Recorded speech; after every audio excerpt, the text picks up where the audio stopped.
Hello दोस्तों, नमस्कार। मेरा नाम है राशिद अली और मेरे चैनल का नाम है C S study B C. देखो, पटना के अंदर यानी कि जो B P S C four tier four आपका एग्ज़ाम होने वाला है, उसमें शिक्षक भर्ती परीक्षा से पूर्व एस्टेट यानी कि बिहार टेट तैयारी करने की जो प्रक्रिया है वो तेज़ होगी है। अब देखो, सबसे बड़ी बात यह है कि TI-4 में 50,000 पदों पर, ठीक है भाई, कितने पर? 50,000 पदों पर बहाली होगी। ठीक है, कितनी होगी भाई? 50,000 पदों पर बहाली होगी इसमें आपकी। और भाई इसमें आपका शिक्षा विभाग ने इस मामले में उच्च स्तरीय मांग करी है। अब डिटेल पढ़ लेते हैं। राज्य में BPSC चौथे चरण के तहत विद्यालय अध्यापक नियुक्ति परीक्षा TRIE के पहले राज्य शिक्षक पात्रता परीक्षा यानी कि एस्टेट कराने के लिए तैयारी तेज हो गई है। इस मामले में उच्च स्तरीय पर विमर्श किया जा रहा है। शिक्षा विभाग ने सरकार के उच्च स्तर से इस संबंध में राय मांगी है। उच्च स्तरीय राय के आधार पर शिक्षा विभाग BPSC 4 यानी कि TR-4 के पहले एस्टेट आयोजन को लेकर पुनः मार्गदर्शन बिहार विद्यालय परीक्षा समिति BSEB को भेजा। इसके पहले सरकार ने साफ किया था कि TR-4 के पहले एस्टेट नहीं होगा, पर अगले साल शिक्षक नियुक्ति के लिए होने वाली TR-5 के पहले एस्टेट कराई जाएगी। अभ्यर्थी TR-4 के पहले एस्टेट कराने की मांग कर रहे हैं। इसके लिए राजधानी में 2 बार मार्च में हो चुके हाल ही में मुख्य सचिव ने शिक्षा विभाग के अधिकारी को TR-4 के पहले एस्टेट कराने के लिए विचार विमर्श के लिए कहा था। मुख्य सचिव के निर्देश के बाद एस्टेट के लिए विमर्श अंतिम चरण में है। अब कुछ माह पूर्व एस्टेट यानी कि जो बिहार का टेट है, उसके संबंध में बिहार विद्यालय परीक्षा समिति ने शिक्षा विभाग से आवश्यक मार्गदर्शन मांगे हैं कि भाई इसके बारे में हमें एस्टेट कराना है या नहीं कराना है, या BPSC 4 यानी जिसको हम TR-4 बोलते हैं उसके लिए सीधा नोटिफिकेशन जारी करते हैं। और देखो, इसमें आपको कितनी बोली है? लगभग 50,000 भर्ती आएगी। अब इसमें आपको तीनों स्तर पर देखने को मिलेगी। अब इसमें कौन कौन सी चीज़ें देखने को मिलेगी? आपका PRT, TGT और PGT। ठीक है भाई, तीनों स्तर पर आपको ये भर्ती देखने को मिलेगी। और इसके बाद जिसकी भी सरकार बनेगी, ठीक है भाई, बिहार के अंदर जिसकी भी सरकार बनेगी, अगर सपोज करो कि आपकी क्या नाम यही सरकार बनती है, तो आपको TR-5 भी देखने को मिलेगा। यानी कि ये तो चलती रहेगी भर्ती। ठीक है भाई, तो इसमें आपको देखने को मिलेगा। इस प्रकार शिक्षा विभाग ने BPSC को एस्टेट कराने की हरी झंडी दे दी है। लेकिन बाद में जो TR-4 के बाद में TR-5 आएगा, उससे पहले एस्टेट कराने की बात कही गई है। यानी कि इससे जाहिर ही हो रहा है कि जैसे ही आपका TR-4 का नोटिफिकेशन जारी होगा, तो यानी कि उसमें आपका एस्टेट जो पहले से ही पास है वही स्टूडेंट अप्लाई कर सकते हैं इसमें। ठीक है भाई, यानी कि जब TR-5, ठीक है भाई, देखो इसमें आपका साफ बोल लगा है, जब आपका TR-5 का नोटिफिकेशन आएगा तो उससे पहले आपका एस्टेट कराया जाएगा। यानी कि अब जब आपका जो BPSC 4 है, तो इसमें जहाँ तक उम्मीद है आपका टीयर यानी कि एस्टेट ना हो, सीधा आपका नोटिफिकेशन आए 50,000 भर्तियों के लिए। कितना भाई? 50,000 भर्तियों के लिए नोटिफिकेशन आए इसमें आपका। ठीक है, तो इसमें हमें ये चीज़ें देखने को मिलेगी। तो इसमें TR-4 में लगभग 50,000 पदों की वैकेंसी आने की संभावना है। हालांकि अभी तक सभी जिलों की पूरी रिक्तियां विभाग को नहीं मिली है। ये आपका BPSC 4 यानी कि जो बिहार का टेट होने वाला है, एस्टेट बोलते हैं जिसको, उसमें आपका देखो चांस है 50% कि आपका 50% आपका एस्टेट हो भी सकता है, नहीं भी हो सकता है। अगर आपका नोटिफिकेशन जारी कर दिया तो BPSC 4 नहीं होने का। ठीक है भाई, क्या नहीं होने का, BPSC 4 वो एस्टेट नहीं होने का, सीधा नोटिफिकेशन जारी हो जाएगा और आप उसके लिए तैयारी में लग जाओ। एक और सूचना निकल कर आ रही है भाई, उस सूचना को पढ़ने से पहले, बताने से पहले मैं आपसे गुजारिश करता हूं कि भाई मेरे इस चैनल को सब्सक्राइब कर लीजिए ज़्यादा से ज़्यादा, ठीक है भाई। आपको पसंद आए तो लाइक शेयर भी कीजिए। देखो एक चीज़ हो रहा है, अब आपकी जो LT ग्रेड है, यूपी का जो LT ग्रेड है, उसमें आपकी देखो नोटिफिकेशन तो आपका मतलब वो हो गया अब जा, यानी कि 28 अगस्त लास्ट डेट थी फॉर्म भरने की LT ग्रेड का, ठीक है, जो 9 से 10वीं तक का है।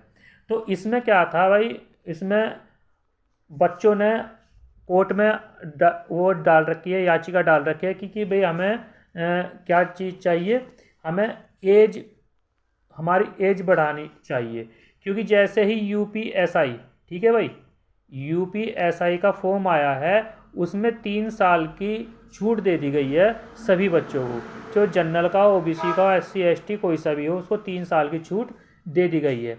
इसी प्रकार जैसे UPSI में छूट दे दी गई है, तो बच्चों ने भी ये डाला है कि LT ग्रेड में भी, क्योंकि 7 साल बाद LT ग्रेड का पेपर आया है, तो उसमें भी हमें क्या चाहिए, छूट चाहिए, ठीक है भाई, कम से कम 5 साल की छूट चाहिए।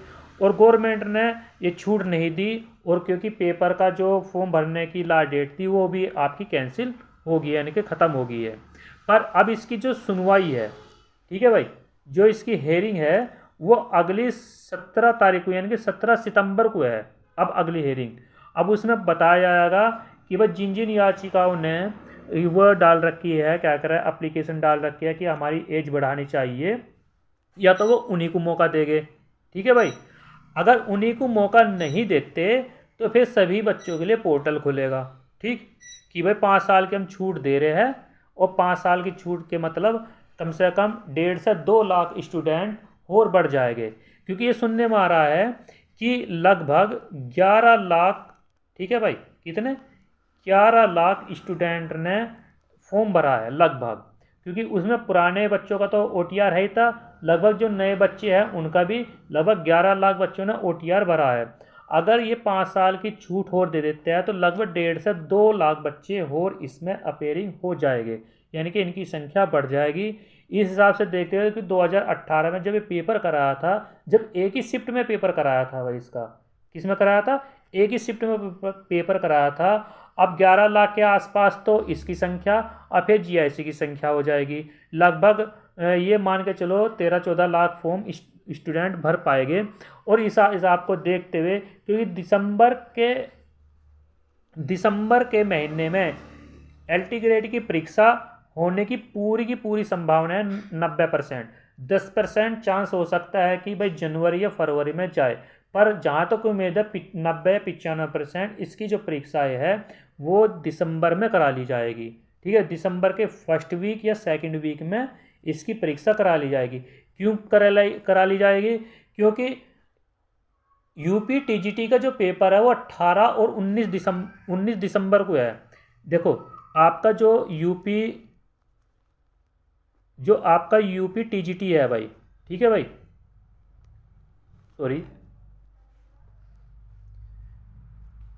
देखो जो आपका UP TGT पेपर है आपका, वो 18 और 19 दिसंबर को है भाई, ठीक। और ये मान के चलो क्योंकि जो आपका LT वाला पेपर है वो भी दिसंबर में ही होगा, तो इसका मतलब है या तो 18-19 दिसंबर से आपका LT का पेपर पहला हो जाए, या फिर 18-19 दिसंबर के बाद पेपर हो जाए, ठीक।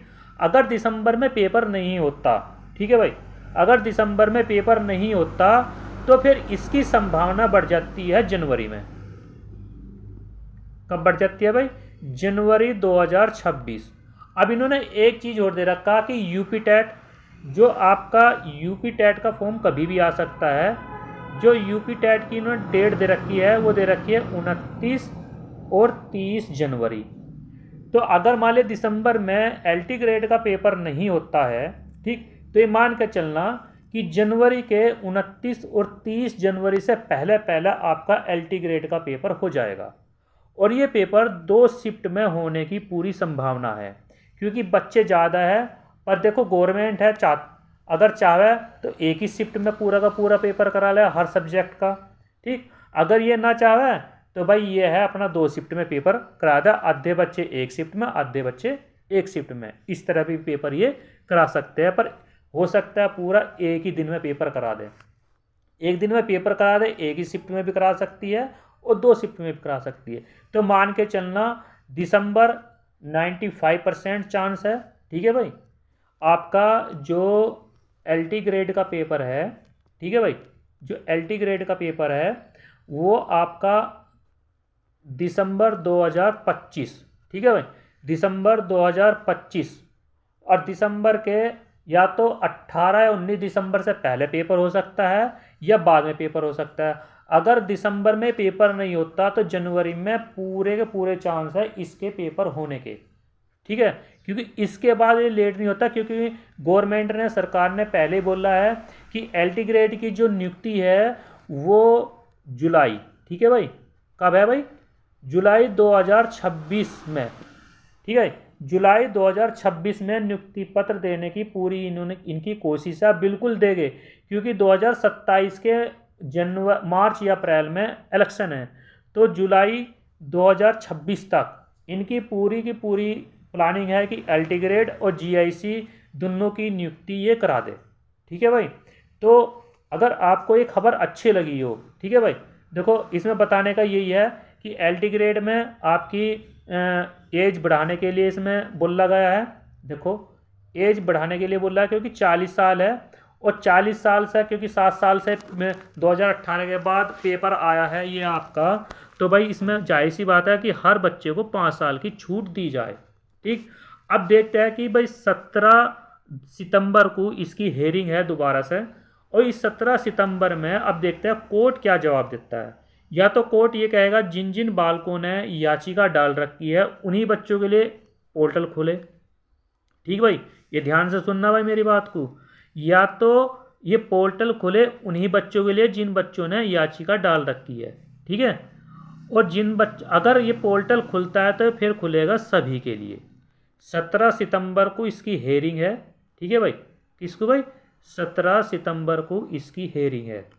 17 सितंबर में ही आपको पता लग जाएगा कि भाई ये सभी के लिए, आपकी ये एज जो बढ़ेगी ये सभी के लिए बढ़ेगी या फिर उन्हीं बच्चों के लिए बढ़ेगी जिन्होंने ये याचिका डाल रखी है। तो भाई 50%, मेरे ख्याल से 95% चांस ये है कि लगभग, क्योंकि इस मामले को दबाया जाएगा और उन्हीं बच्चों को बुलाया जाएगा जिन्होंने याचिका डाल रखी है।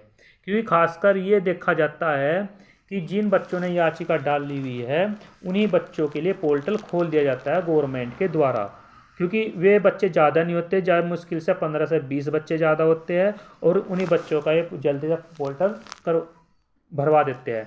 क्योंकि ऐसे केस हमने देखे हैं DSSB के अंदर, किसके अंदर, जो DSSB के अंदर जो मतलब याचिका डाले रखते हैं कि हमें मौका दीजिए, वो दीजिए, तो क्योंकि सभी के लिए ना खोल करके उन्हीं बच्चों के लिए पोर्टल खोला जाता है जिन बच्चों ने याचिका डाली हुई होती है, और उन्हीं का फॉर्म भरवा लेते हैं और पेपर करा लेते हैं, ठीक है भाई।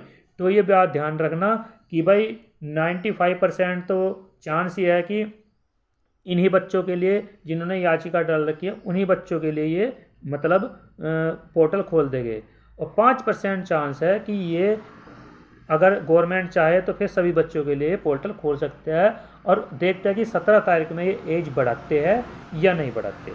अगर वीडियो पसंद आई हो तो वीडियो को पसंद करना, लाइक करना और चैनल को सब्सक्राइब करना, ठीक है भाई। थैंक यू, नमस्कार।